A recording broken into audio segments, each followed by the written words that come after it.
Magandang araw mga idol, boxing update po tayo. Cuadro Alas General Casimero ang nag-iisang anges ng Pinas. Tumaas na ang kanyang ranking. Yan, pag-usapan natin yan mga idol.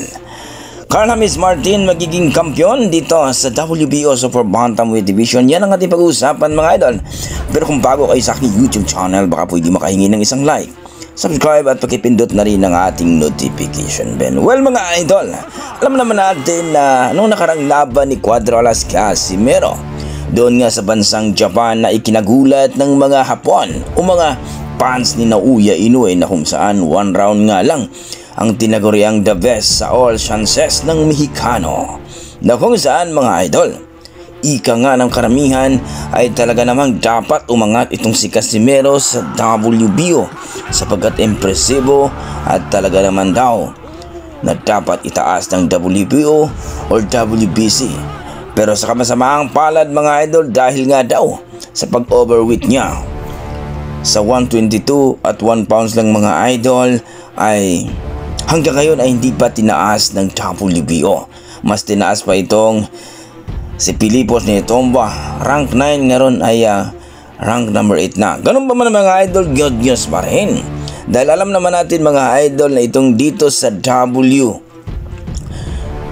kahit hindi siya na taas mga idol, pero dito sa IBF mga idol ay tinaas na ang ating pambato.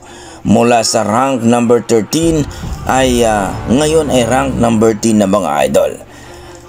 Pero ganun pa man mga idol, alam naman natin na si Cuadro Alas Casimero madali lang tumaas yan kapag mapalaban next year mga idol. Kaya maraming pasabog ngayon mga idol sapagkat itong si Cuadro Alas General Casimero ay nakipagsundo na dito kay Chavit Ninong Singson mga idol, na kung saan ay pinangako ng ating former Ilocos Governor na talaga daw natutulungan itong si Cuadro Alas Casimero na mapalaban next year mga idol, at mga top 5 daw ang mapalaban dito. At ganun ba mga idol, good news ito dahil tinaas na nga itong si Casimero sa IBF.